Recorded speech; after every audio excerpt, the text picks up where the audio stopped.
Welcome back to the Deep Dive, your daily intelligence shortcut. Today is Saturday, July 26th, 2025. And if you're watching, we hope you're enjoying our new YouTube channel, Next Sight Intelligence. You know, here on the Deep Dive, our mission, well, it's really to cut through all the noise, isn't it?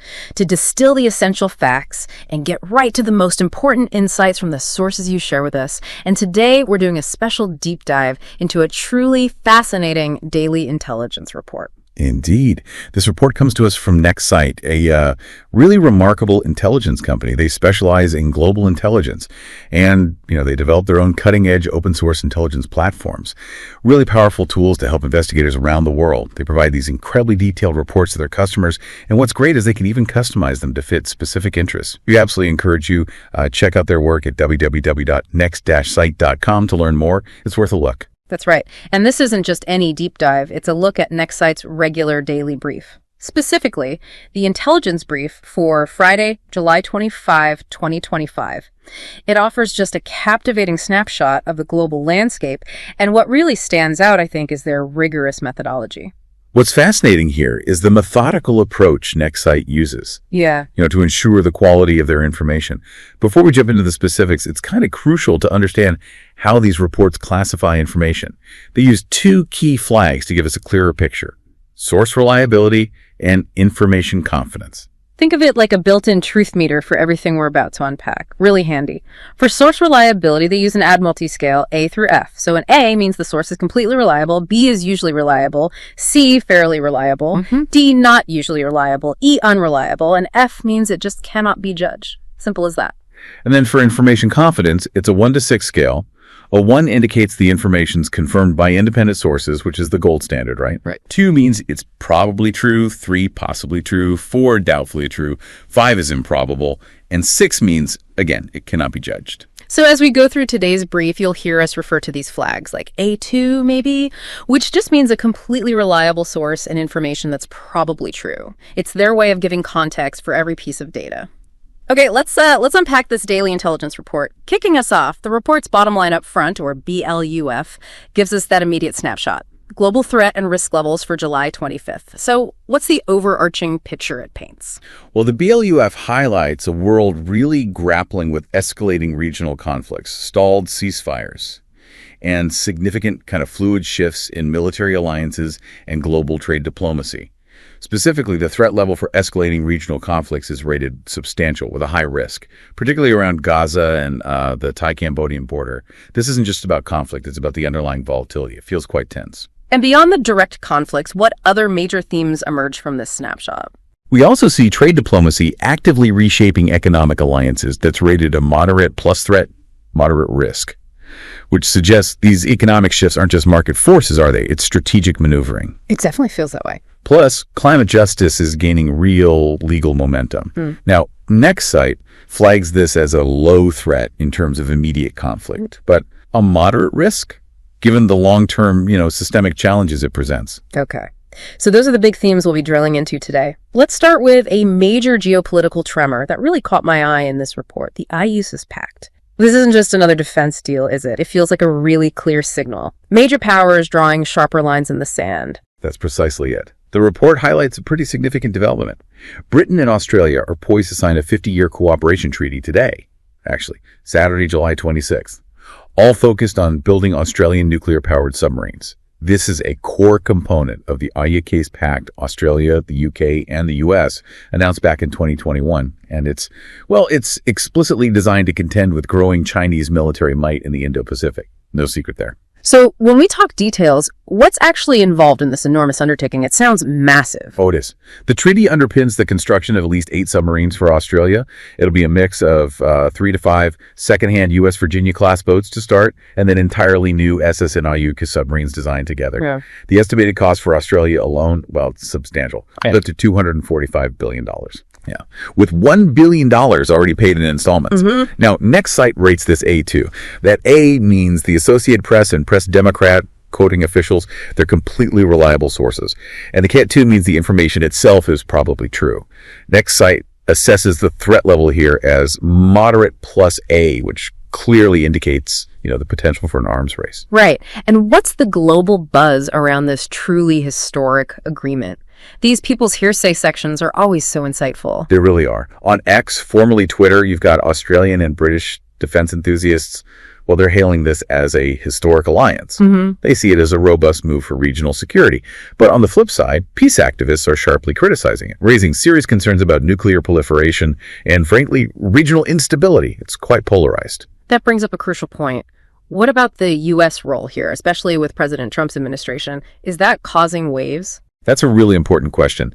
The Trump administration is actually reviewing the IUKS pact. There are cited concerns about delays in U.S. Virginia-class submarine production, which, could affect the timeline for Australia getting its boats. However, both British and Australian officials have publicly welcomed the review. They're expressing confidence that it'll lead to renewed U.S. commitment rather than disruption. So it's an interesting diplomatic dance happening there. And what's more, the report shows strong corroboration from the Australia-UK ministerial consultations, AUKUS. Their joint statement on July 25th explicitly condemned China's coercive maritime activities, supported Taiwan, and emphasized adherence to international law like UNCLOS. The UN Convention on the Law of the Sea. Exactly. This really reinforces the strategic why behind IUKUS. It's a direct response to countering Chinese military expansion in the Indo-Pacific. So this isn't happening in a vacuum then. It connects directly to another massive defense shift mentioned, the ReArm Europe initiative. It really feels like the world is, remilitarizing, doesn't it? Absolutely. The report details Europe's defense spending boom. It's quite stark. Leaders have unveiled this ReArm Europe plan to mobilize up to $800 billion by 2035. The ambitious goal is for 5% of each member state's GDP to be dedicated to defense, significantly boosting joint procurement. European Commission President Ursula von der Leyen called it an era of rearmament, explicitly driven by ongoing Russian aggression in Ukraine. 5% of GDP for defense. That is a colossal commitment. What's the reliability on this massive European shift, and what are people saying about it? Right, so this one is rated B3. The B means Northeastern News draws from EU documents, making it usually reliable. But the 3 means there's some interpretation involved, so it's possibly true. The final numbers might shift. Nextsight assesses this as a moderate threat, precisely because such a rapid increase in defense spending could provoke escalation. It could create a feedback loop. Yeah, you can see that. And as for public sentiment, well, the People's Hearsay section mentions Italian and Polish online forums are buzzing. People are actively questioning the feasibility of that 5% GDP target. They're citing competing social needs, healthcare, education, and expressing real concerns about potential tax increases to fund all this. That really highlights the tension, doesn't it, between geopolitical necessity and the domestic priorities of everyday citizens. It's a huge ask. Exactly. And if we connect this to the bigger picture, both the AUKUS Treaty and ReArm Europe signal a clear long-term trend, a trend towards widespread rearmament in response to perceived threats from China and Russia. This is a significant strategic pivot from the post-Cold War decades, no question. Okay, so from strategic alliances, let's turn to direct conflict. The Middle East remains, as this report underscores, highly volatile. What's the latest from Gaza? Well, the report notes the collapse of Gaza ceasefire talks on July 25th. Grim news again. Both U.S. President Trump and Israeli Prime Minister Netanyahu blamed Hamas for rejecting the proposals. And Trump signaled U.S. support for Israel's other options, which strongly suggests potential for intensified military action. That sounds ominous. What's the rating on that? This is an A2 rating. Reuters quoting official statements makes the source completely reliable. And the information is probably true, although the specific details of the rejected proposals, well, those can't be independently verified. Nextsight rates this as severe, which indicates it's approaching a critical level as the violence continues. That's a very grim outlook. And what's the public sentiment, particularly across the Arab world, given this latest setback? Well, according to the report's People's Hearsay, Arab Twitter users reacted with, frankly, anger and deep despair. They accused both Hamas and Israel of inflexibility, expressing profound sadness over the ongoing humanitarian suffering. And this tragic sentiment is strongly corroborated by Democracy Now!, an independent outlet cited in the report. They reported at least 62 Palestinian casualties on July 25th alone. Just one day. Just one day. And they also highlighted a UN estimate of over 1,000 Palestinians killed trying to access food since October 2024, underscoring severe malnutrition. Democracy Now! Also noted France's stated intent to recognize a Palestinian state, adding another layer to the whole diplomatic landscape. This raises an important question, though. what about the ripple effect, the conflict spreading beyond Gaza? Indeed. The report mentions the Israeli military also intercepted a missile launched from Yemen towards Eilat on July 25th, likely from Houthi rebels. This incident really underscores Israel's extended conflict front. And the reliability on that interception. The reliability here is A3. That means Reuters based its report on military statements, a completely reliable source. But the information is only possibly true, as there's no independent verification yet. The threat level is assessed as substantial for regional escalation. We also saw Israeli forums lauding the Iron Dome interception naturally, but expressing worry about the cost and the strategic burden of defending multiple fronts. You can understand that. Okay, moving to Asia, the report identifies another concerning flashpoint, the Thai-Cambodian border. What's been unfolding there? Yeah, on July 25th, Thai and Cambodian troops exchanged heavy artillery fire, tragically killing at least 20 people and displacing over 130,000. It's a major escalation. Both sides are accusing each other of violating a ceasefire. Cambodia specifically claimed Thailand used cluster munitions, an accusation Thai officials flatly denied. And the rating for this? The rating is A2. Reuters provides on-ground casualty figures and government statements, making it completely reliable and probably true. Next site rates this a substantial threat, indicating a high risk of further escalation. It's worrying. How are people on the ground reacting to this? What's the people's hearsay there? Well, Thai and Cambodian Facebook groups are apparently sharing graphic images, which is unfortunately fueling nationalism and calls for retaliation on both sides. Some comments are even urging ASEAN, the Association of Southeast Asian Nations, to intervene. Interestingly, Chinese Weibo posts amplified Beijing's official call for dialogue, but also criticized Western media for, quote, hyping tensions. That dynamic is critical, isn't it? China urging dialogue while also seemingly trying to shape the narrative. It is. China clearly has a strategic interest in maintaining stability near its Belt and Road projects in Southeast Asia. That's obvious. By urging dialogue and subtly criticizing Western media, Beijing is positioning itself as a stabilizer, potentially aiming to discourage ASEAN unity, perhaps, and maybe leveraging its own investment flows in the region. It's complex. Okay, beyond direct conflict, the report highlights some fascinating social and economic currents shaping the world. Let's look at the Pacific first. What's happening there? A crucial legal development for small island states. The International Court of Justice, the ICJ, issued an advisory opinion basically obliging states to combat climate change. This is rated B2. PNA, the Pacific Islands News Association, summarizes official AOSIS statements. Alliance of Small Island States. Exactly. Making it usually reliable and probably true. Now, while the immediate legal threat is low, the underlying issue of climate change itself, of course, represents an existential threat for these nations. So a legal win on paper, maybe, but what's the reality on the ground for these islands? Does the report touch on that? It does, through the people's hearsay again. Pacific Island youth shared celebratory memes after the ICJ ruling, which is understandable, right? A moment of hope. But they also posted these heart-wrenching videos showing deeply eroded coastlines, flooded villages, and demanding urgent relocation plans. The reality is stark. This grim picture is powerfully echoed by former Kiribati President Anut Tong. According to PNA, he welcomed the ICJ ruling but expressed profound climate grief, fearing for his 30 grandchildren as rising seas threaten his low-lying country. He actually said he has all but given up, but I can never afford to give up. It really highlights the despair mixed with continued resolve. Yeah. It underlines that legal obligations don't always translate into immediate practical solutions for these existential threats. That's a tough reality. Okay, let's pivot to a very different kind of social issue reported here, a refugee program in Africa. Yeah, the report detailed a leaked U.S. State Department cable. It revealed internal concerns about potential racial bias in President Trump's proposed special refugee program for South African Afrikaners. Apparently, diplomats questioned if non-white minorities facing similar circumstances would also be able to apply. And the rating on this leak? This is rated A3. Reuters obtained internal documents, making the source completely reliable. But the 3 means the details might not fully reflect the final policy outcome, just the internal debate, so it's possibly true in that sense.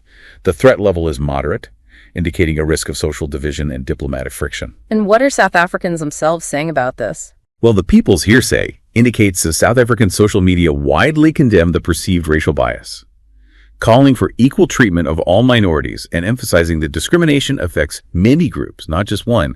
It really highlights the complexities of humanitarian aid and the absolute need for inclusive policies. Absolutely. Finally, sometimes the most telling insights aren't in geopolitical treaties, are they? But in the cultural pulse. This report even touched on the passing of an icon and what that tells us. Indeed. Wrestling icon Terry Hulk Hogan Bollea died at age 71. He was such a central figure in the 1980s wrestling boom, a global phenomenon, really, but also faced scandals later in life. This news is rated B4. TMZ reported it first. It's a tabloid, but the report was widely corroborated by mainstream outlets. So, usually a reliable source, but the 4 means it's doubtfully true on final details, like the exact causes given the source. The threat level, thankfully, is low. Right. What does his legacy mean to fans, though, and what does that reaction tell us about public perception? Well, the People's Hearsay section shows wrestling fans on X sharing nostalgic clips celebrating his huge impact on the sport and pop culture. Hulkamania was real.